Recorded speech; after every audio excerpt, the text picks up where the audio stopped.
ছাত্র হুসাইন আহমদ মাদানী রহমাতুল্লাহি আলাইহি ওই পানির পাত্রটা বোতলটাকে পেটের সাথে চেপে ধরে ধরে একটু একটু করে সাইড ঘুরায়া ঘুরায়া, ও বন্ধুরা, পানির বেশি ঠান্ডাটা কাটায়া স্বাভাবিক করে তাহাজ্জুদের সময়ে উস্তাদের খেদমতে পেশ করেছেন। উস্তাদের খেদমতে পেশ করেছেন। এইভাবে করে তিনি খেদমত করে যাচ্ছেন। রমজান মাস চলে আসছে, কাছে রমজান।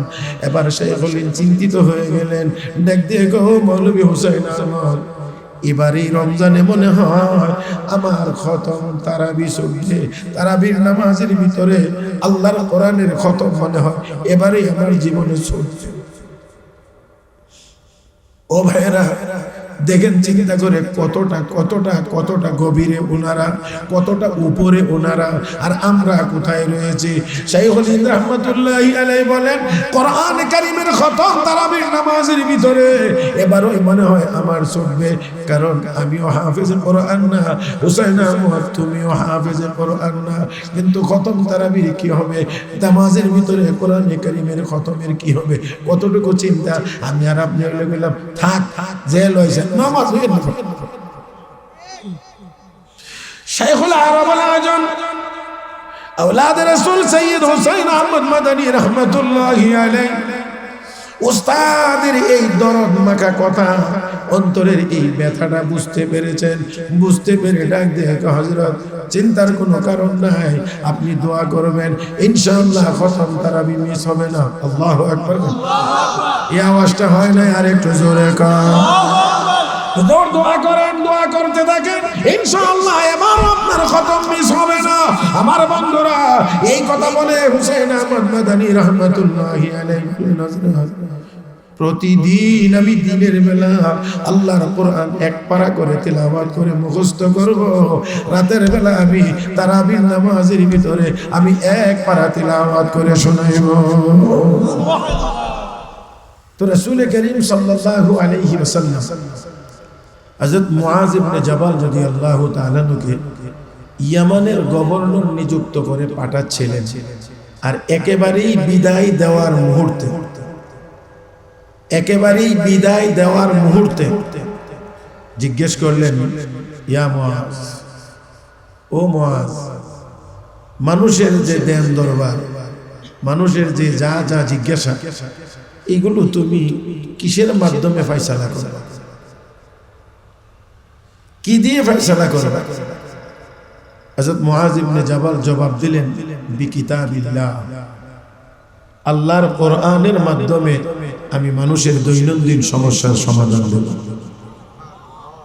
কিসের মাধ্যমে? কোরআনের মাধ্যমে।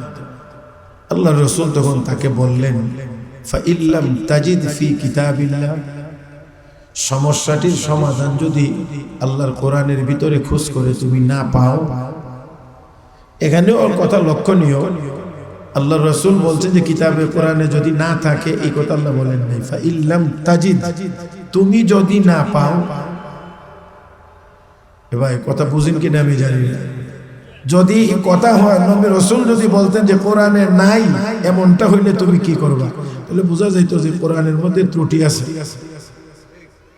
রাসূল তাকে বলছেন, সাহাবী, কোরআনে তালাশ করে যদি তুমি না পাও, ফাইল্লাম তাজিদ ফি কিতাবিল্লাহ, কোরআনে আছে তুমি পাইলা না। কারণ কোরআন থেকে সব সমস্যার সমাধান পাওয়া এটা কি খুব সহজ কাজ?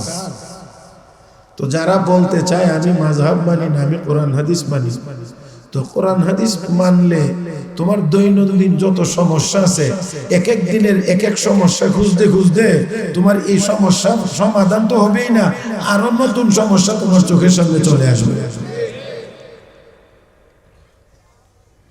প্যারে হাজিরিন, আপনারা হয়তো স্মরণ আছে, একবার হাইকোর্ট থেকে ফতোয়া নিষিদ্ধ করা হয়েছিল। ফতোয়া নিষেধ মানে আলেম ওলামা ফতোয়া দিতে পারবে না, ফতোয়া কে দিবে? হাইকোর্ট। তো ঘটনা একটা ঘটছে এরকম, এক জানাজায় ইমাম সাহেব 3 তাকবীর বলেই সালাম ফিরে গেছে। এখন সালাম ফিরে ইমাম সাহেব একবারে হুজরায় এখন সবাই ফিস ফিস ফিস ফিস করতে আছে, কেউ আর লাশ উঠায় নেয় না, উঠাইতে যায়ও না, শুধু কয় তাকবীর তো একটা কম হয়েছে, তাকবীর তো একটা কম হয়েছে। এখন কি করবে? তাকবীর কম হয়েছে, সালাম ফিরে এসেছে, এখন জানাজা হয়েছে নি না হয়েছে না, এখন এটা কি করবে? কিছু মানুষ গেছেন হুজুরের কাছে, ধরেন না হুজুরে ইমাম সাহেব গিয়া বলছেন হুজুর তাকবীর তো 3টা হয়েছে, জানাজায় তো কয় তাকবীর? জানাজায় কয় তাকবীর? 4 তাকবীর, হয়েছে 3টা। কিছু লোক গিয়া কয় হুজুর তাকবীর তো 3টা হয়েছে। আচ্ছা সবাই একমত আপনারা শিওর? যে বলে হ্যাঁ। তাহলে এখন কি করতে পারি আমি? হুজুর 3 তাকবীর দিয়ে জানাজা শেষ করলেন, দেখি জানাজা আদায় হয়েছে নাকি হয় নাই। যদি না হয়ে থাকে তাহলে তো আবার পড়তে হবে, আর যদি না হয়ে থাকে তাহলে আমরা লাশ নিয়ে আসবো। ইমাম সাহেব এটা তো আমি বলতে পারবো না, আপনারা হাইকোর্টে রিট করেন। হ্যাঁ, এটা তো আমি বলতে পারবো না, কারণ এই 3 তাকবীরের যে জানাজা হয়েছে এটা জানাজা আদায় হইল কি হইল না, এই সিদ্ধান্তটা দেওয়ার নামই ফতোয়া। আর আস্তে করতে এখন তো ফতোয়া যেহেতু আলেমরা দিতে পারবে না, তো আপনারা জানাজা হয়েছে কি হয়েছে না, এখন হাইকোর্টে গিয়ে রিট মামলা করেন, শুনানি হবে, তারপরে রায় হবে, তারপরে রায় যদি হয় যে না জানাজা হয়ে গেছে তো লাশ দাফন করবেন, যদি বলে যে না রায় যদি বলে জানাজা হয় না তাহলে আবার নতুন করে জানাজা পড়ায়া। আচ্ছা এখন চিন্তা করে দেখেন তো এই লাশের উপর, আর এই লাশের যারা অভিভাবক তাদের উপায় কি? আচ্ছা বলেন দেখি, যদি আলেম ওলামাদের কাছ থেকে ফতোয়া নেওয়া না হয় তাহলে এই জটিলতা শুধু একটাই না আরো আছে পদে পদে? কথা কয় না? আরো আসেনি পদে পদে, প্রতি কদমে কদমে কদমে কদমে সমস্যা। সমাধান আপনি আর আমি খুঁজবো কোথায়? খুঁজবো কোথায়? অবশ্যই কোরআন হাদিস থেকেই আমাদেরকে সমস্যার সমাধান নিতে হবে। কিন্তু যেহেতু আমাদের এই যোগ্যতা নাই কোরআন হাদিস খুলে আমি এই সমস্যার সমাধান বের করার, এই জন্য কোরআন হাদিস থেকে গবেষণা করে সমাধান দেওয়ার মতো যে সকল ইমাম আর মুজতাহিদগণ ছিলেন, তাদের এই গবেষণা লব্ধ তাদের যে সিদ্ধান্ত, এটার নামই মাযহাব, আর এটা মানলেই মুমিনের পক্ষে ইসলামের পথে চলা সম্ভব। এই যুগেও যদি কেউ দাঁড়ায় আমি মাযহাব মানি না, অথচ এমন লোক আছে কুল আল্লাহ সূরাটাও শুদ্ধ করে বলতে, এমন লোক আছে কি এটা বুখারী শরীফে আছে। বুখারী শরীফ যদি 2-4টা কিতাবের মাঝখানে রাখা হয় তো এগিয়ে খুঁজে বাইর করতে পারতো না কোনটা বুখারী শরীফ, কিন্তু সেও বলে কি বুখারী শরীফে আছে। অন্তত 11 বছর 12 বছর পড়ালেখা করার পরে গিয়ে আমরা বুখারী শরীফের লাগ পাইছি। জানি না আপনারা বুঝছেন কিনা, ছিলেন না কেউ? 1 বছর 2 বছর এইভাবে করতে করতে অন্তত 11-12 বছর পড়ার পরে গিয়া আমরা হাতে বুখারী শরীফ দেওয়া হয়েছে পড়বার জন্য। তাও কতদূর বুঝছি আল্লাহ ভালো জানে, জানি না। আর আলহামদুলিল্লাহ 4 বছর যাবত বুখারী শরীফের একটা অংশ আমি নিজেও আলহামদুলিল্লাহ পড়াই, আল্লাহ দয়া আপনাদের দোয়ার বরকতে। আর 4 বছর যাবত, কিন্তু তারপরেও অনেক সময় একটা হাদিসের শুধু একটা তরজমা ঠিক করতে গিয়ে আমার 10-15 মিনিট সময় লাগছে। শুধু এই তরজমাটা ঠিক করতে গিয়া আমার মানে অনেক সময় লাগছে। অনেক জায়গাতেই এই এখানে কয়েকজন ব্যক্তির কথা আছে, কালা কালা কালা তিনি বলেছেন, এই তিনি যে কি কে এটা ঠিক করে করে তরজমাটা ঠিক করতে আমার অনেকক্ষণ সময়ের দরকার হয়েছে। আর একজন মানুষ না পড়লো স্কুলে ভালো, না পড়লো মাদ্রাসায়, হয়ে গিয়ে সেরা বুকের উপরে হাত বেঁধে দিয়েছে, কিরে কি হয়েছে? বুখারী শরীফের হাদিস আছে।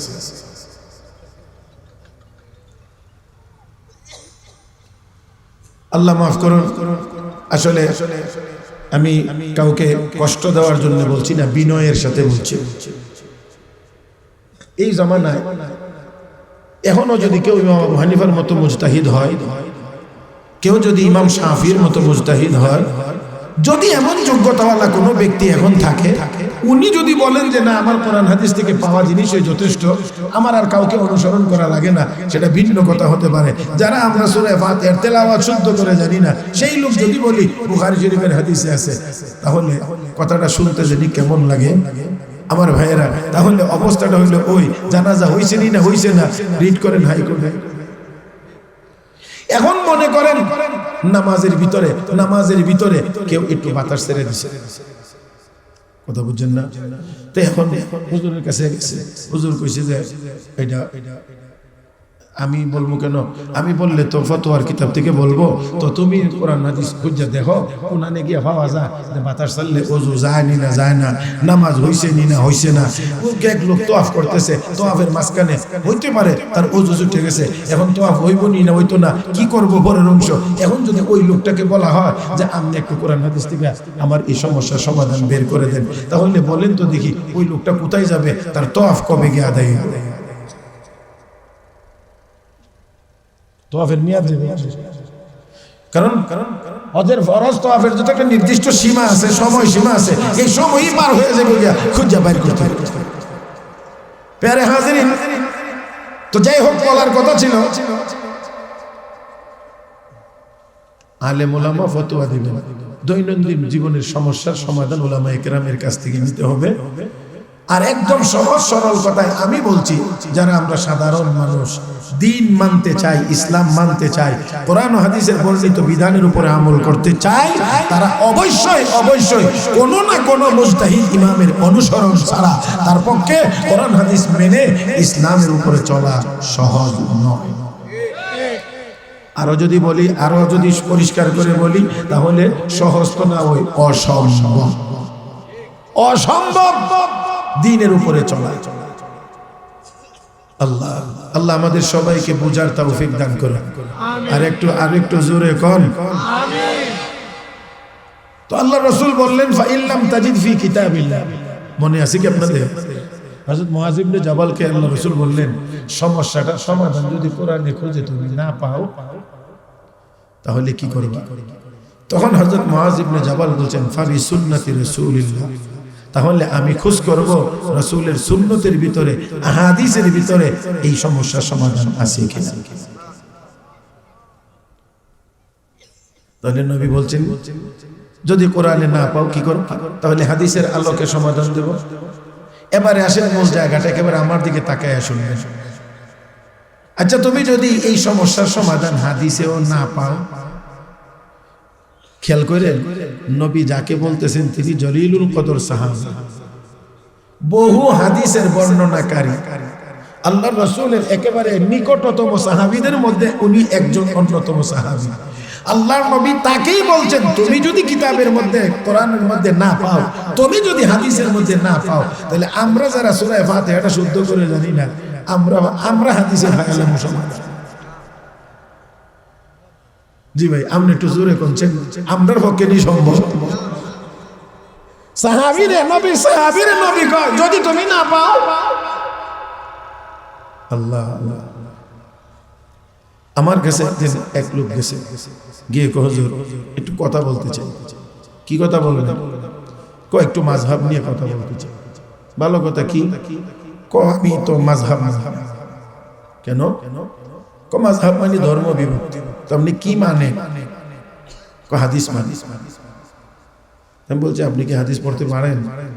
কজি হুজুর আমি পড়তে পারি। আচ্ছা, ভালো কথা, কি কিতাব আছে আপনার কাছে হাদিসে? আমার কাছে আবু দাউদ শরীফ আছে। আচ্ছা, ভালো কথা, আবু দাউদ শরীফ যদি থাকে, আবু দাউদ শরীফ আরবিটা আপনার কাছে আছে না বাংলাটা? না হুজুর বাংলাটা। আমি কি আবু দাউদ শরীফ তো বাংলায় লেখা হয়েছে না, আবু দাউদ শরীফ তো আরবি লেখা হয়েছে, বাংলা পাইলেন না? বুঝছেন না? আবু দাউদ শরীফ তো আরবি, তো বাংলা আপনি পাইলেন কোথায়? কমিটা আমাদের আলেম ওলামারা অনুবাদ করেছে। আপনি তো আলেম মানেন, আপনি তো হাদিস মানেন। আপনি তো আলেম মানেন না, আপনি তো হাদিস মানেন। তো আপনি বাংলায় পড়বেন কেন? কয়টা আলেম ওলামা অনুবাদ করছে, হুজুর অনুবাদ করে দিছে, এটা কি পড়া যাবে না? আপনি যদি এই ১৫০০ বছর পরের এই হুজুরকে যদি বিশ্বাস করে, তার অনুবাদ করাটা যদি আপনি পড়ে মনে করেন যে এটাই নবীর হাদিস আর এটাই সঠিক অনুবাদ, আরে আল্লাহ উনি কি ভুল অনুবাদ করতে পারে না? মনে করেন কিছুক্ষণের জন্য ভুল হইতে পারে না? তাহলে তো উনি ভুল লিখলেন, ভুল করলেন, তারপরও আপনার আস্থা কি, বিশ্বাস কি? উনি এটা অনুবাদ করেছেন, এটা হাদিসের সঠিক অনুবাদ করেছেন, যেই অনুবাদটা আমি পড়তেছি এটাই হাদিসের অনুবাদ। আপনি যদি এতটুকু বিশ্বাস করেন, এই যুগের একজন আলেমের পড়া যদি আপনি পড়তে পারেন, তো 80 হিজরিতে জন্ম, 150 হিজরিতে ইন্তেকাল, ইমামে আজম আবু হানিফা সাহাবীদের যুগ পেয়েছেন, সাহাবীর সাথে সাক্ষাৎ, 15 বছর বয়সে সাহাবীর দিদার নসিব হয়েছে। সেই ব্যক্তি লক্ষ লক্ষ হাদিস থেকে, কোরআনের 30 পারা আয়াতগুলো থেকে মাসআলা বের করে আমাদের জন্য সহজ করে দিয়েছেন। যদি উনাকে মানা যায় তাহলে ইমাম আবু হানিফাকে 1 কোটি বার মানা যায়।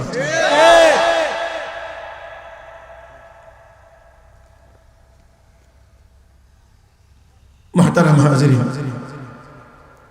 রাসূল হযরত মুআয ইবনে জাবালকে বললেন, যদি তুমি হাদিসের মধ্যেও সমাধান খুঁজে না পাও তখন কি করবে? এই জায়গাটাই হলো আলোচনার মূল জায়গাটা। তখন হযরত মুআয ইবনে জাবাল বললেন, আজতাহিদু বিরায়ি, আজতাহিদু বিরায়ি, আমি আমার মতো করে কোরআন হাদিসের আলোকে আমি গবেষণা করব। এই গবেষণার নাম ইজতিহাদ। যারা করেন তাদেরকে বলা হয় মুজতাহিদ। আর মুজতাহিদ কোরআন হাদিসের উপরে গবেষণা করে যেই সিদ্ধান্তটা দেন এটার নাম ফতোয়া, এটার নাম মাযহাব। এবার কি আপনারা একটু বুঝতে পেরেছেন? তাহলে এবার বলেন, মাযহাব এটা পরে আইছে না নবীর যুগেও ছিল? তো এখন যদি এই জায়গাতে গিয়ে নবী, এবার দেখেন বাকি কথাটাও বুঝেন, তখন আল্লাহর নবী এই বলে আল্লাহর প্রশংসা করেছেন, আলহামদুলিল্লাহিল্লাযী। আমি আবারও বলছি, আমার চোখের দিকে তাকিয়ে চলবে। আজকের ওয়াজে কোনো টান টুন হবে না, আর টান টুনের ওয়াজও এটা না। কথা বুঝেন নাই? একটু খেয়াল করবেন। রাসূল এই বক্তব্য শোনার পরে রাসূল দোয়া করছেন, আলহামদুলিল্লাহিল্লাযী ওয়াফাকা রাসূল রাসূলিহি বিমা ইয়ারদা বিহি রাসূলুহু। ওই আল্লাহর প্রশংসা যেই আল্লাহ তার রাসূলের প্রেরিত দূতকে, আবারও বলছি, যেই আল্লাহ, ওই আল্লাহর প্রশংসা যেই আল্লাহ তার রাসূলের প্রতিনিধিকে এই কাজের তৌফিক দিয়েছেন যেই কাজের উপরে আল্লাহর রাসূল সন্তুষ্ট। যদি আমার এই হাদিসের এই অনুবাদটা আপনারা বুঝে থাকেন তাহলে বলেন, হযরত মুআয ইবনে জাবাল বলছেন, সমস্যার সমাধান যদি কোরআনেও না পাই, হাদিসেও যদি না পাই, তাহলে আমি আমার মতো করে গবেষণা করে সমাধান বের করার চেষ্টা করব। এই গবেষণাটা হবে কেমন করে? অন্যান্য মাসআলার সাথে মিল করে, এটার সাথে আমি ইজতিহাদ করব, গবেষণা করব। ও বন্ধুরা, আপনারা একটু খেয়াল করে দেখেন তো, একটু চিন্তা করে দেখেন, একজন মানুষ চাকরি করে বিদ্যুৎ অফিসে। আমি আসলে অফিসিয়াল সব বুঝবো না, বুঝিও না, তারপর আপনাদেরকে বোঝানোর জন্য আমি একটা এক্সাম্পল বুঝাইবো। এটা যদি আবার বিদ্যুৎ অফিসে কেউ চাকরি করে, এটা কি কইছে আমরা কাজের সাথে তো হুজুর তো মিলছে না, আবার এই ভুল ধরতে যায় না।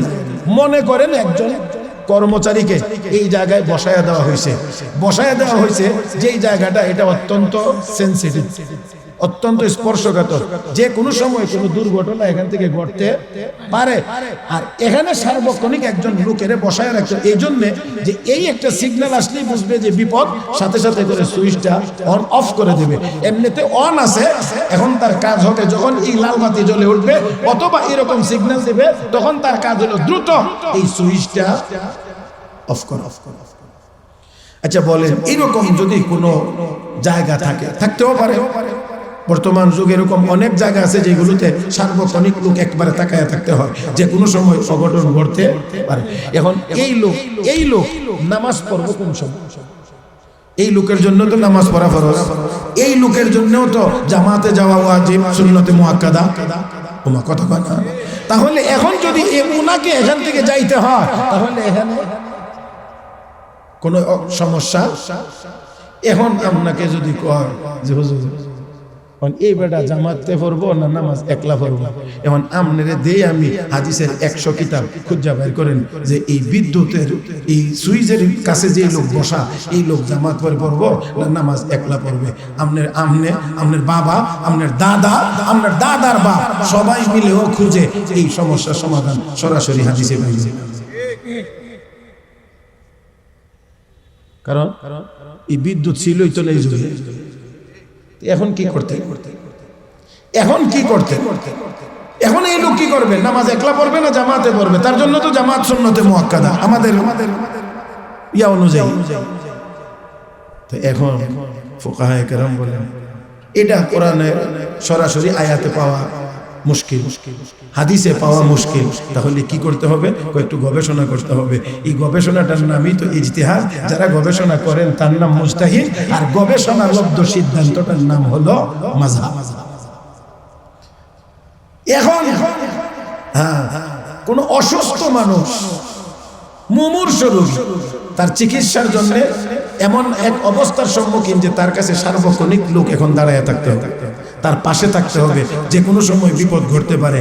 এই রকম রোগী যদি হয় তাহলে হাদিসে আছে যেই লোক তার সেবার জন্য থাকবে এই লোক একলা নামাজ পড়লেও জামাত তরক করার গুনাহ তার হবে না, কারণ তার চলে যাওয়ার কারণে আরেকজন মানুষের জীবন বিপন্ন হতে পারে। এটা হাদিসে আছে। তো ওইটার উপরে এটাকে বলা হয় কিয়াস, যে এখানে যেহেতু একজন মানুষের জীবন বিপন্ন হতে পারে এই জন্য একজন মানুষ তার সেবার জন্য থাকলে তার জামাতে না গিয়ে এখানে সে একা নামাজ পড়লেও তার নামাজ আদায় হয়ে যাবে, এই সময়ের জন্য সে গুনাহগার হবে না। তাহলে আপনি ওই মাসআলার উপরে ভিত্তি করে এখানেও বলতে পারেন এই সুইচটা যদি জামাতের চলে গেলে এখানে যদি বিপর্যয় দেখা দেয় তাহলে শত শত মানুষের প্রাণহানি করতে পারে অথবা মালের ক্ষয়ক্ষতি হতে পারে। তাহলে এমন ব্যক্তিও এই মুমূর্ষু রোগীর মতোই। এবার কি বুঝতে পেরেছেন আমার ভাইয়েরা? ইয়ান করতে গিয়েই আমাদের দেশের অনেকে কইব মাযহাব মানে না, কোরআন হাদিস আছে, এত এত জোর কইরা কইতে যায় না। বিনয়ের সাথে বলছি প্যারে হাজিরিন আমার বন্ধুরা, আল্লাহ পাক আমার আপনার জন্য মুজতাহিদ ইমামদেরকে আল্লাহ সৃষ্টি করেছেন, তৈরি করেছেন। আমার আপনার দ্বীন মানা যাতে সহজ হয়। প্যারে হাজিরিন, তো আসুন বলছিলাম আল্লাহর নবী ওই সাহাবী হযরত মুআজ ইবনে জাবাল যখন বলছেন আজতাহিদু বিরাই, আমি গবেষণা করব আমার মতো করে, রাহমাতুল লিল আলামিন তখন প্রশংসা আদায় করেন আল্লাহর। আলহামদুলিল্লাহিল্লাযী, ওই আল্লাহর জন্য সমস্ত প্রশংসা যে আল্লাহ ওয়াফাকা রাসূল রাসূলি, তার প্রেরিত রাসূলের প্রতিনিধিকেও এমন তৌফিক দিয়েছেন বিমা ইয়ারদা রাসূলু, বিমা ইয়ারদা রাসূলু, যে কাজের উপরে আল্লাহর রাসূল সন্তুষ্ট। তাহলে বোঝা গেল ইজতিহাদ আর মুজতাহিদিনদের উপরে আল্লাহর নবী অসন্তুষ্ট না সন্তুষ্ট? জোরে কর। তাহলে যেই কাজে করলে আল্লাহ এবং আল্লাহর রাসূল সন্তুষ্ট হয় সেই কাজের নামই ইবাদত। আর একটু জোরে কর।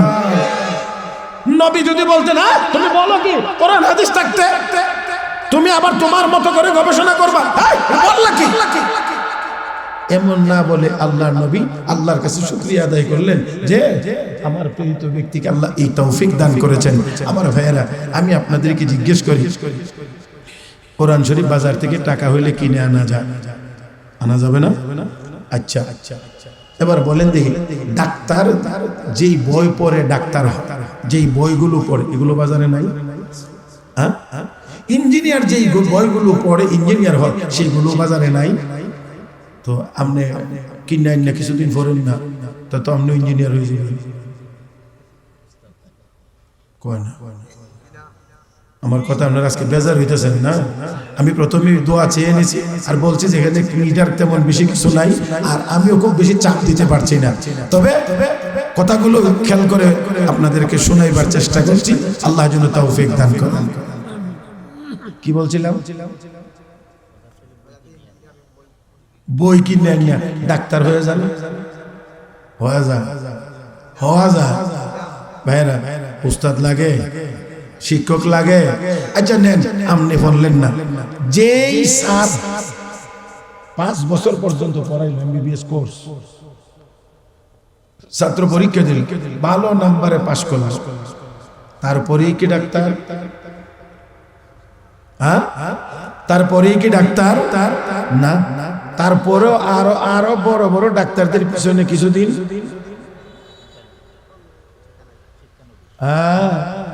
ইয়ান্দি খুব ভালো বোঝে, সব লেখাপড়া করলো, পরীক্ষা দিল, পাশ করলো, তারপরেও কোনো উকিল প্র্যাকটিস করতে গেলে সরাসরি গিয়ে দাঁড়ায় না, আর একজন সিনিয়রের অধীনে কিছুদিন। কেন হেগে কইতারে না আপনি যেই বই ফেরে উকিল হয়েছেন, আমি তুই দুই ফেরে উকিল হয়েছি। আচ্ছা দেখেন তো, ডাক্তারের পিছনে ঘুরতে হয়, অনেকদিন ঘুরে প্র্যাকটিক্যাল করতে হয়, প্র্যাকটিক্যাল করতে হয়।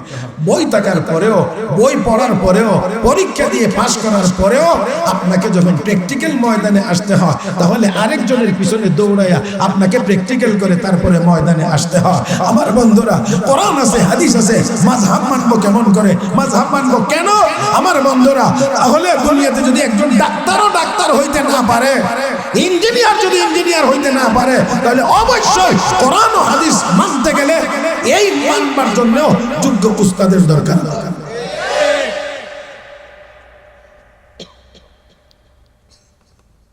তো এবারে আসে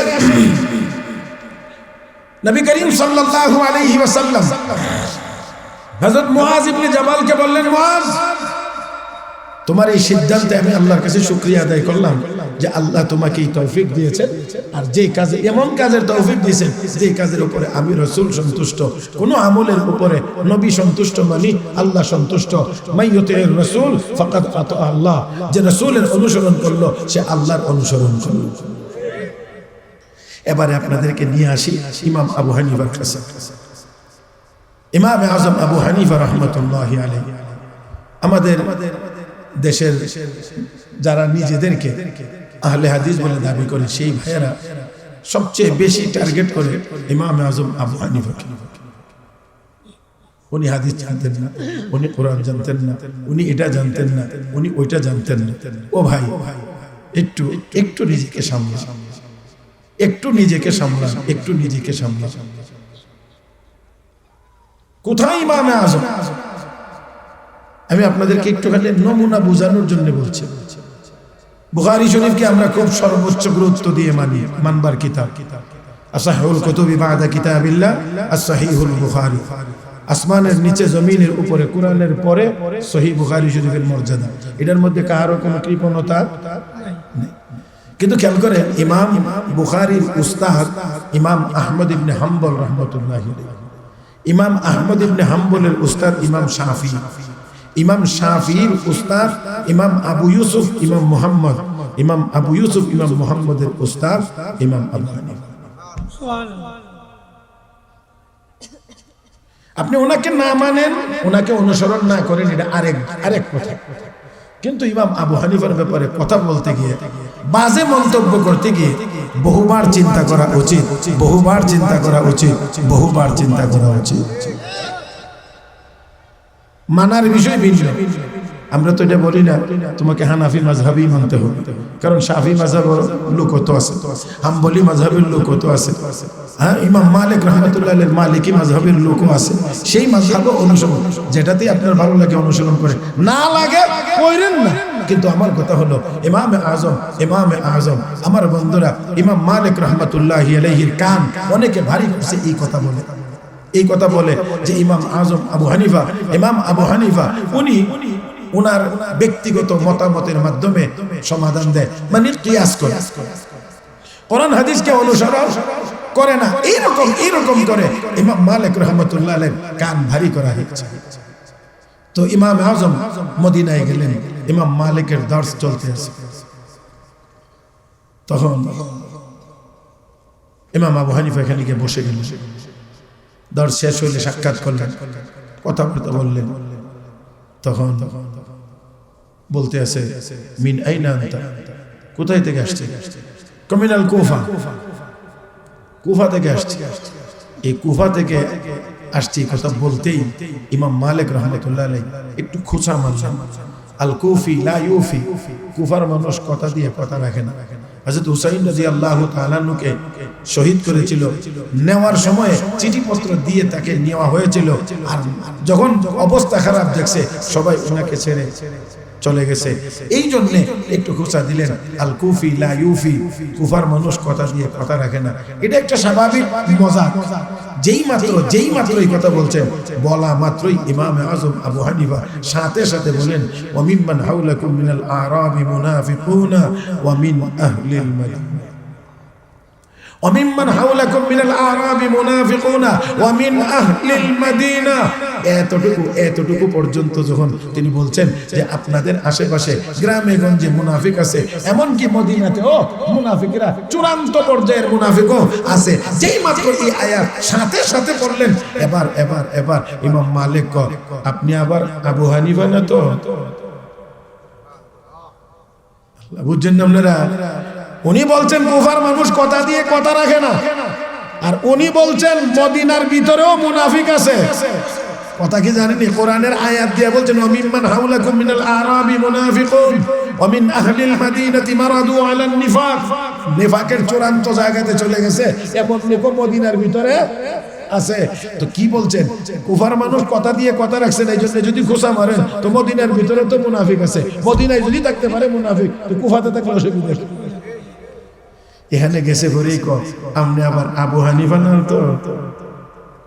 ওই যে আগে যে বলা হয়েছে যে উনি কিয়াসের উপরে চালায় দেয়, ইমাম আবু হানিফা কয় নাম আমি আবু হানিফা, আমি আবু হানিফা। এবার কথাবার্তা শুরু হয়েছে, আলোচনা যখন চলছে তখন ইমাম মালিকের ভুল ভাঙছে। ইমাম মালিক আল্লাহর বান্দা, আমাকে তো এরকম বলা হয়েছে, এই জন্য আমি আপনাকে কতই না খারাপ জানতাম, মাফ করে দিবেন, আর দয়া করে মদিনায় যে কয়দিন থাকবেন আমার বাড়িতে আপনি মেহমান হয়ে থাকবেন।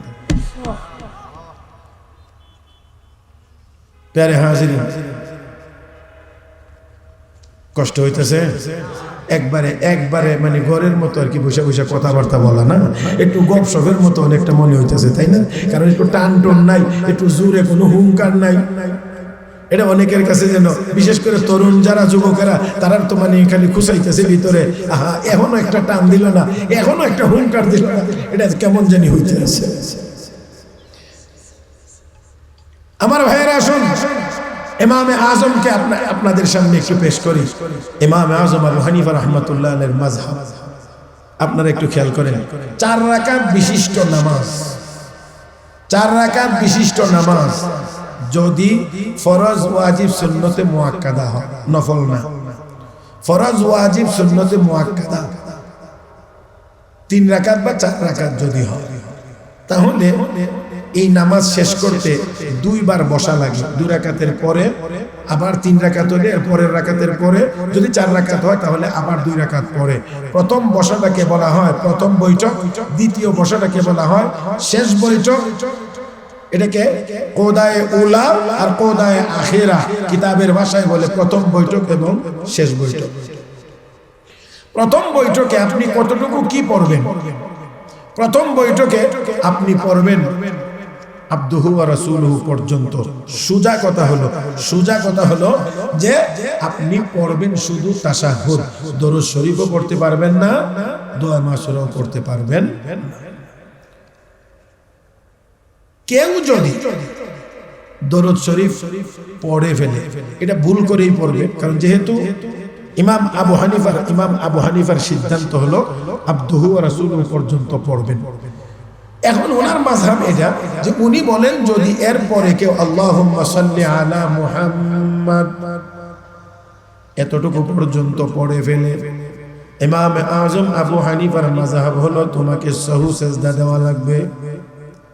সাহু সেজদা এটা নামাজের জগতে একটা জরিমানা। কথা বুঝেন না? তুমি আবার সালাম ফিরাইবা একটা, তারপরে 2টা সেজদা দিবা, আবার তাশাহুদ থেকে পড়বা, তাহলে এটা ডাবল হইল না? কেন তুমি এই ভুলটা কেন করলা? এজন্য সাহু সেজদা, তাহলে সাহু সেজদা মানে জরিমানা। ইমাম আযম আবু হানিফার মাযহাব হলো আল্লাহুম্মা সাল্লি আলা মুহাম্মাদ এতটুকু পর্যন্ত যদি কেউ পড়ে ফেলে তাহলে তাকে সহু সিজদা দেওয়া লাগবে।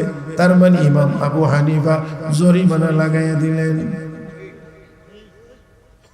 খেয়াল করে শুনে, এই ফতোয়া যখন তিনি দিলেন তখন স্বপ্ন জগতে একদিন আল্লাহর হাবিব রাহমাতুল লিল আলামিনের দিদার নসিব হয়ে গেছে। আর একটু জোরে কান সুবহানাল্লাহ। রে মুসলমান, এজন্য বলছি উল্টা সিধা কথা বলার আগে সাবধান এবং সতর্ক হওয়া উচিত। আমার বন্ধুরা, তারা কোথায় আর আমরা কোথায়? হ্যাঁ, ও মুসলমান, ইমাম আজম আবু হানিফা রাহমাতুল্লাহি আলাইহি শুধুমাত্র তা না, আদ-দুররুল মুখতার শরহে তানবীরুল আবসার ফিকহে হানাফির অন্যতম একটি ফতোয়ার কিতাব।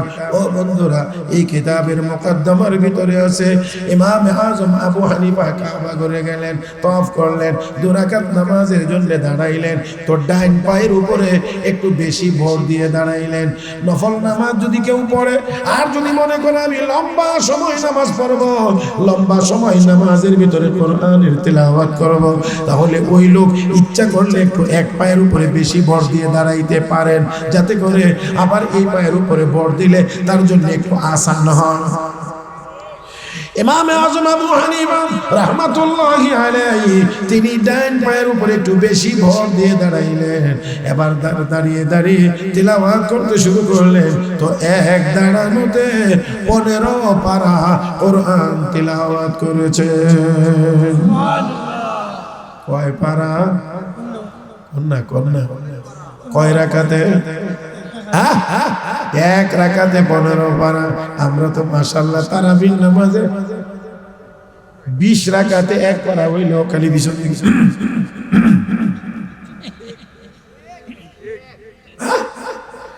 আর হাফেজ সাহেব পারে না, মানে কি কইতাম, মানে বুলেট ট্রেনের মতো। সৌদি আরবে যারা গেছেন জানি না, সৌদি আরব মক্কা শরীফ থেকে মদিনা শরীফের দূরত্ব 450 কিলোমিটার। ট্রেন লাগে যাইতে 2 ঘন্টা, মাত্র 2 ঘন্টা। মানে এর চেয়েও যদি আরো কোনো গতি থাকে তাহলে কি হাফেজ সাহেব খালি খুশাইব আরো। আমি শুরু দেখছি অনেকে কি কইছে, আরে তাড়াতাড়ি ভরণ যা, আর তারাবি অর্থই তো তাড়াতাড়ি, যত তাড়াতাড়ি ভরণ যাও ততই সওয়াব বেশি। আল্লাহ কই ভাইলো এই কথা? লা হাওলা ওয়ালা কুওয়াতা ইল্লা বিল্লাহ। কেমনে কই জালেমরা কো তারাবি অর্থ বলে তাড়াতাড়ি, যত তাড়াতাড়ি ভরা যা তত বলে সওয়াব বেশি। হায় হায়, 20 রাকাত নামাজের ভিতরে প্রথম 6 দিনে আমাদের ইসলামী ফাউন্ডেশন থেকে যে নিয়মে পড়ানো হয়, এটা হলো প্রথম 6 দিনে 9 পারা, তাতে করে সবার খতম ঠিক থাকে। এখন এই প্রথম 6 দিনে যে 6 রাত্রে যে 9 পারা, তো হাফেজ সাহেবরা পরে প্রথম রাকাতে 2 পৃষ্ঠা আর পরের রাকাতে পরে 1 পৃষ্ঠা, এইভাবে করে 10 রাকাতে 15 পৃষ্ঠা আর একজন 15 পৃষ্ঠা, এই হয় 1.5 পারা। আমরা কিছু অলস মুসল্লি আছে, বুঝে যে প্রথম রাকাতে তো 2 পৃষ্ঠা বুঝতাম, এই জন্য বইয়েতে হেজুত করি,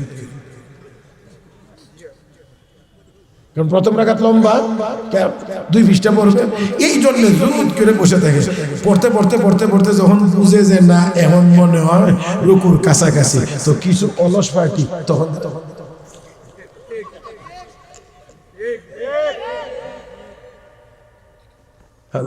আর উনি এক দাঁড়ানোতে, তাও আবার ডাইন পায়ের উপরে ভর দিয়ে পড়লেন কতটুকু? 15 পারা। 15 পারা তিলাওয়াত করলেন। চিৎকার মেরে কোন আল্লাহু আকবার। 15 পারা কোরআন শরীফ তিলাওয়াত করলেন। কি নামাজ পড়ছিলেন? কি নামাজ পড়ছিলেন? 15 পারা। রুকুতে গেলেন, সেজদায় গেলেন, রুকু সেজদা শেষ করে এবার তিনি উঠলেন, এবার বাম পায়ের উপরে একটু বেশি করে ভর দিয়ে দাঁড়াইলেন। আমার বন্ধুরা, এবার পরের রাকাতে বাকি 15 পারা। আরে 2 রাকাতে কয় পারা? আচ্ছা দেখেন তো, আমরা যদি 27 তারিখ গিয়ে যদি আমরা খতম শেষ করি, তাহলে 27 কুড়িয়ে কত? 540 রাকাত নাকি? 540 রাকাত। আর যে ভাইয়েরা কয় 20 রাকাত তারাবি নাই, তারা পড়েন আল্লাহ জানে আর খতম কেমন হইল। আমি দেখি মাঝে মাঝে 8 রাকাত হইলেই আল্লাহর কিছু কিছু ওলিয়া উলিয়া আছে যারা আমরা আরো 12 20টা বাকি রয়েছে ভাড়া, তো 8 রাকাত পড়লে খতম কেমনে হয় এটা আমার জানা নাই। আমি দেখছি না কয় ভাড়া করে খুদুর করে পড়ে তাদের রমজানের এই কোরআন শরীফের ভিতরে খতম হয়নি না হয় না এটাও জানি না, কিন্তু আমার সিস্টেমের মধ্যে পড়ে না 8 রাকাত হইলে খতম কেমনে আদায় করে। আমার ভাইয়েরা, শাইখুল হিন্দ মাহমুদ হাসান দেওবন্দি রহমতুল্লাহি আলাইহি ব্রিটিশরা যখন তাকে মাল্টার দ্বীপে পাঠাইয়া দিবে, শাইখুল আরব আল আজম আওলাদ রাসূল সৈয়দ হুসাইন আহমদ মাদানী নওয়ারাল্লাহু মারকাদা ওনারই ছাত্র বলতে আছেন, আমি উস্তাদের সাথে স্বেচ্ছায় কারাবরণে যাব, আমিও জেলে যাব উস্তাদের খেদমতের জন্য। আস্তে কয়ে কিন্তু তারা কয় না, তোমাকে নেওয়া হবে না, তুমি ছাত্র, তোমাকে নেওয়া হবে না, তোমার উস্তাদকে নেওয়া হবে। স্টিমারে উঠানোর পরে যখন স্টিমার ছেড়ে দিতে লাগছে, হুসাইন আহমদ মাদানী রহমতুল্লাহি আলাইহি ঝাঁপ দিয়ে সমুদ্রে পড়ে গেলেন। তারপরে ওনাকে উঠায় নেওয়া হয়েছে। ও বন্ধুরা, জেলখানার ভিতরে উস্তাদের খেদমত করেন, কি খেদমত করেন লক্ষ্য করেন। শীতের দিন, কোন কোন শীত, শেষ রাত্রে তাহাজ্জুদের সময় উস্তাদ উঠে তাহাজ্জুদের নামাজ পড়বে, পানি গরমের কোনো ব্যবস্থা নাই, এত ঠান্ডা পানি দিয়ে হযরত কেমন করে ওযু করবেন। এই জন্য আওলাদ রাসূল সৈয়দ হুসাইন আহমদ মাদানী রাহমাতুল্লাহি আলাইহি পানির পাত্রটা বুঝার জন্য বলছে বোতল, পানির বোতল বুকের সাথে পেটের সাথে এভাবে জড়িয়ে তাকান একটু আমার দিকে। মানুষের শরীর একটু গরম আছে, শরীরে যদি একটা কোনো ঠান্ডা জিনিস এভাবে চাপ দিয়ে ধরে রাখেন, আস্তে আস্তে করে ঠান্ডাটা কিছু কমে যাবে শরীরের তাপের কারণে। বিশ্বাস করতে অসুবিধা লাগলে ভিজা কাপড়, গেঞ্জি বা টুপি ধুইয়া ভালো করে চিপে গায়ে দিয়ে দিবেন, দেখবেন অল্প সময়ের মধ্যে শুকায়া যাবে। শরীরের ভিতরে তাপ আছে, হিট আছে। ছাত্র হুসাইন আহমদ মাদানী রাহমাতুল্লাহি আলাইহি ওই পানির পাত্রটা, বোতলটাকে পেটের সাথে চেপে ধরে একটু একটু করে সাইড ঘুরায়া ও বন্ধুরা পানির বেশি ঠান্ডাটা কাটায়া স্বাভাবিক করে তাহাজ্জুদের সময়ে উস্তাদের খেদমতে পেশ করেছেন। উস্তাদের খেদমতে পেশ করেছেন। এইভাবে করে তিনি খেদমত করে যাচ্ছেন। রমজান মাস চলে আসছে কাছে, রমজান। এবার শাইখুল হিন্দ চিন্তিত হয়ে গেলেন, দেখ দেখো মৌলভী হুসাইন আহমদ, এবারে রমজানে মনে হয় আমার খতম তারাবি চলছে, তারাবির নামাজের ভিতরে আল্লাহর কোরআনের খতম মনে হয় এবারে আমার জীবনে চলছে। ও ভাইরা দেখেন, চিন্তা করে কতটা গভীরে ওনারা, কতটা উপরে ওনারা, আর আমরা কোথায় রয়েছি। শাইখুল হিন্দ রাহমাতুল্লাহি আলাইহি বলেন, কোরআন কারীমের খতম তারাবির নামাজের ভিতরে এবারই মনে হয় আমার চলবে, কারণ আমিও হাফেজে কোরআন না, হুসাইন আহমদ তুমিও হাফেজে কোরআন না, কিন্তু খতম তারাবির কি হবে, নামাজের ভিতরে কোরআন কারীমের খতমের কি হবে, কতটুকু চিন্তা। আমি আর আপনি হলে গেলাম, থাক জেল হয়েছে নামাজ হয়ে না। শাইখুল আরব আল আজম আওলাদ রাসূল সৈয়দ হুসাইন আহমদ মাদানী রহমতুল্লাহি আলাইহি উস্তাদের এই দরদ মাখা কথা, অন্তরের এই ব্যথাটা বুঝতে পেরেছেন। বুঝতে পেরে ডাক দিয়ে, হযরত চিন্তার কোনো কারণ নাই, আপনি দোয়া করবেন, ইনশাআল্লাহ খতম তারাবি মিস হবে না। আল্লাহু আকবার। এই আওয়াজটা হয় না, আর একটু জোরে কান। দোয়া করেন, দোয়া করতে থাকেন, ইনশাআল্লাহ এবার আপনার খতম মিস হবে না। আমার বন্ধুরা, এই কথা বলে হুসাইন আহমদ মাদানী রাহমাতুল্লাহি আলাইহি প্রতিদিন আমি দিনের বেলা আল্লাহর কোরআন এক পারা করে তিলাওয়াত করে মুখস্থ করব, রাতের বেলা আমি তারাবির নামাজের ভিতরে আমি এক পারা তিলাওয়াত করে শোনাইব।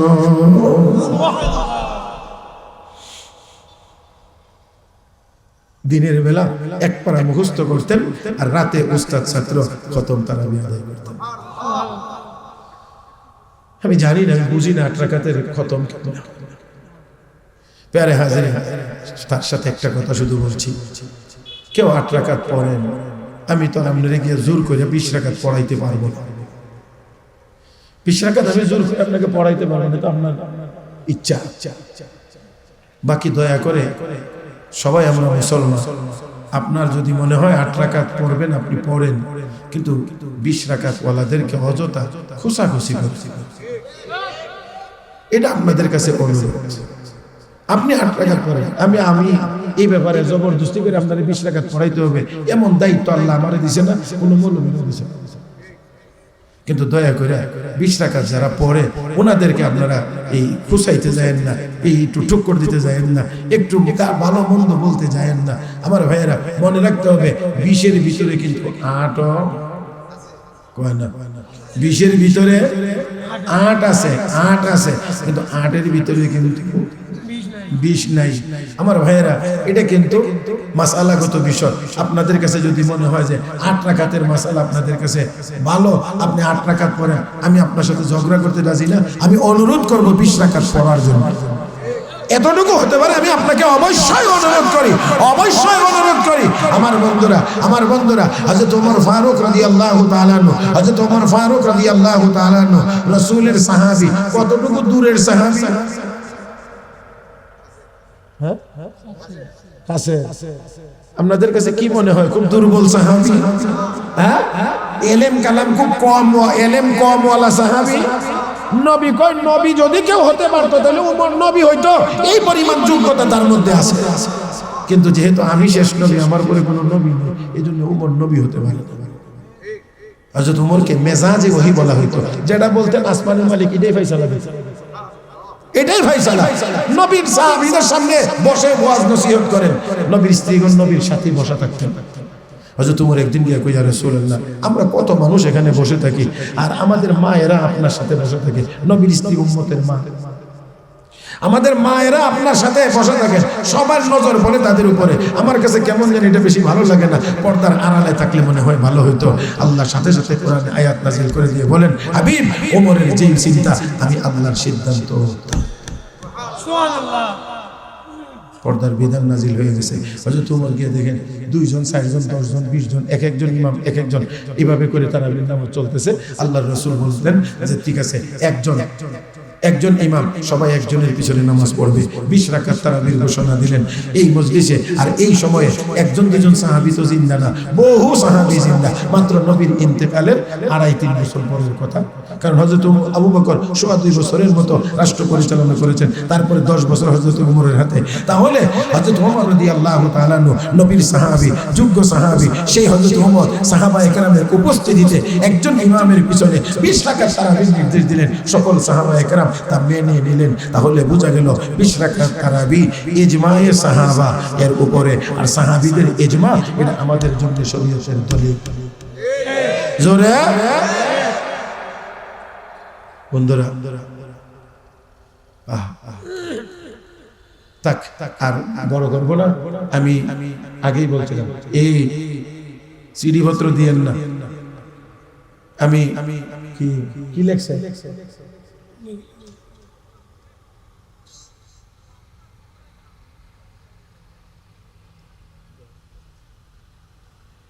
বুঝছেন? আমি কি লেখছি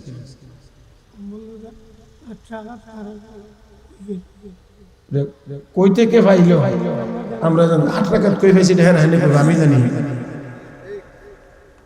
আমার ভাইয়েরা, তারা বুখারী শরীফের এক হাদিসের কথা কয় যে আল্লাহ রাসূল রমজান এবং রমজানের বাইরে রাতের বেলা 11 রাকাত নামাজের বেশি পড়তেন না। রমজান এবং রমজানের বাইরে আল্লাহর নবী 11 রাকাতের বেশি পড়তেন না। তার মানে 8 রাকাত তারাবি আর 3 রাকাত বিতর, নাকি? এটা 8 রাকাত তারাবি 3 রাকাত বিতর। আল্লাহ রাসূল তাহাজ্জুদ পড়তেন কোন সময়? বুঝছেন না? এই 8 রাকাত যদি তারাবি হয়, নবী তো রমজানের ভিতরেও পড়ছেন, এই হাদিসে কয় রমজানের বাইরেও পড়ছেন। তাহলে তাহাজ্জুদ আর নবী রমজানের ভিতরে পড়ছেন না, আর সারা বছরে নবী তারাবির নামাজ পড়ছেন। বুঝি না আমি? আপনারা বুঝছেন না কথাটা? বুখারী শরীফের এক হাদিসে আছে, আল্লাহর রাসূল আম্মা আয়েশা সিদ্দিকা বলেন যে নবী তার রমজান এবং রমজানের বাহিরে রাতের বেলা 11 রাকাতের বেশি নামাজ আদায় করেন নাই। এর থেকে 3 রাকাত বেতের বাদ দিলে 8 রাকাত তারাবি হয়। তো আল্লাহর রাসূল কি তারাবি সারা বছরে পড়ছিলেন? তারাবির নামাজ তো রমজানের সাথে সম্পৃক্ত। তো রমজানের বাইরে যে 11 রাকাত পড়লেন, এটাও কি তারাবি? তাহলে তো দুইটার কথা বলতে হইব। ওই তো রাসূল সারা বছরই তারাবি পড়ছেন, আর না হইলে রাসূল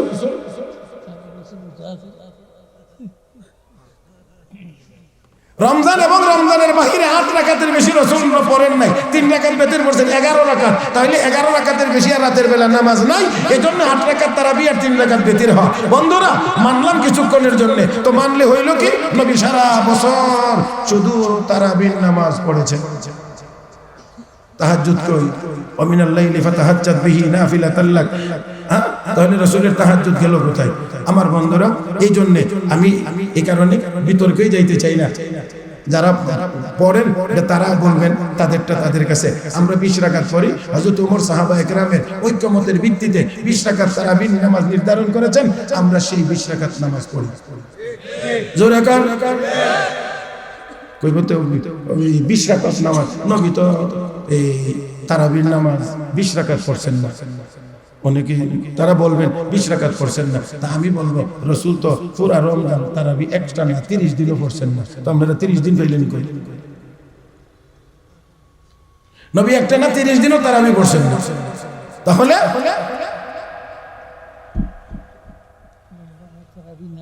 জি রমজানে তারাবি নাই না, তাহাজ্জুদ নাই। আল্লাহ মাফ করুন, এটা তাদের বিষয়। আমি আমারটা বলে শেষ করি।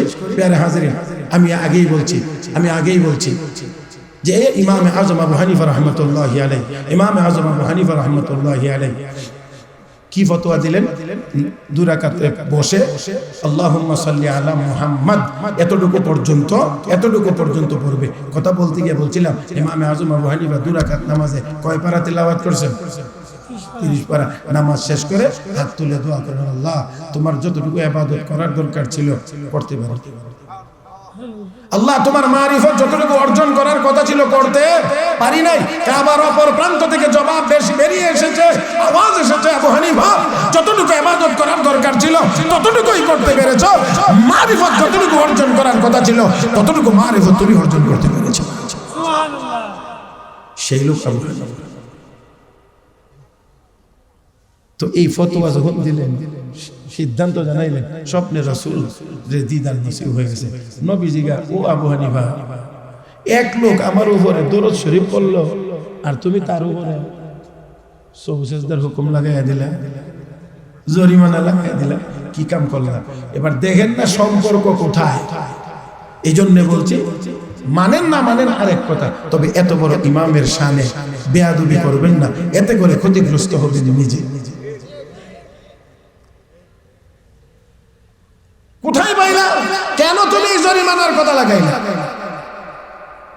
ইমাম আযম আবু হানিফা রাহমাতুল্লাহ আলাইহি বলেন, ইয়া রাসূলুল্লাহ, যেই দরুদ আপনি পড়েন না, যেই জায়গাতে আপনি নিজে দরুদ শরীফ পড়েন না, আপনার কোন সাহাবীকে আপনি পড়তে বলেন না, এই লোক এত বড় সাহস তার কেমনে হইল যে আপনি রাসূল যেখানে দরুদ পড়েন নাই, পড়বার নির্দেশ দেন নাই, এই লোক কেমনে বর্ডার অতিক্রম করে আইসা সাহস হইল কেমনে এখানে দরুদ পড়ার? এই যে সীমা লঙ্ঘন করছে, এই জন্য জরিমানার হুকুম হয়েছে।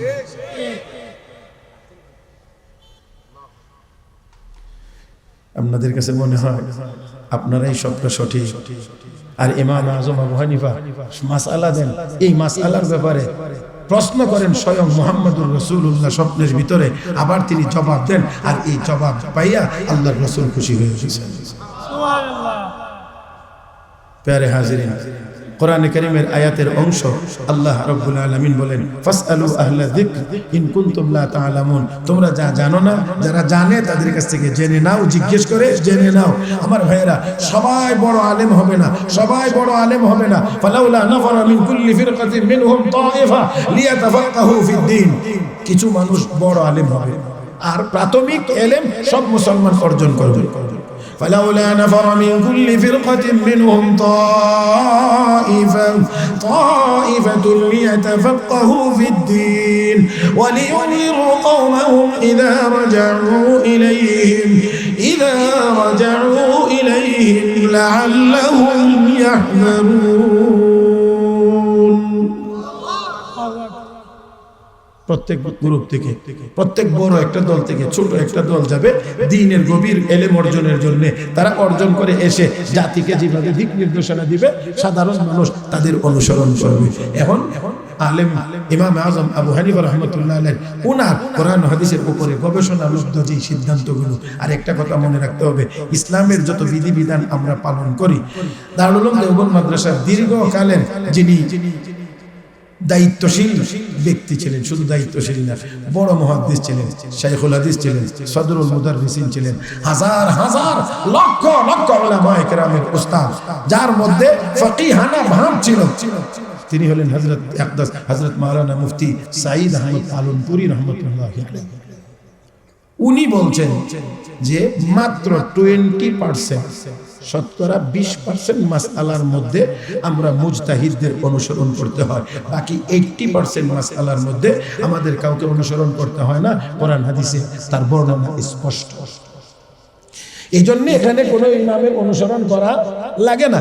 বাকি 20% ওই যেগুলো আমরা খুঁজে পাই না, তারা ওই সবগুলোকে গবেষণা করে আমাদের জন্য পথ বের করে দিয়েছেন আমার বন্ধুরা। সেখানে ওই মুজতাহিদ ইমামের অনুসরণের প্রয়োজন হয়। প্যারে হাজিরিন, আপনারা যারা এই জায়গাগুলো মানে মানতে বা তাকলিদ, কোনো আলেমের অনুসরণকে মানতে যাদের কষ্ট হয়, আপনারা বুখারী শরীফের হাদিসের শেষ শিরোনাম বিভিন্ন জায়গায় খতমে বুখারী অনুষ্ঠানে গিয়ে আপনারা শুনেন, বাবু কাউলিল্লাহি ওয়া নাদাউল মাওয়াজিনাল কিসত লিয়াউমিল কিয়ামা। এই আয়াত দিয়ে সর্বশেষ তরজমাতুল বাব বা শিরোনাম ইমাম বুখারী নির্ধারণ করেছেন। তারপরে ইমাম বুখারী লিখেন, বলেন, ওয়া আন্না আমালা বানি আদম ওয়া কাউলুহুম ইউজানু, আদম সন্তানের আমলেরও ওজন হবে, কথারও ওজন হবে। তারপরের কথাটা শুনেন, ওয়াকালা মুজাহিদুন আল কিসতাসু আল আদলু বিররুমিয়া।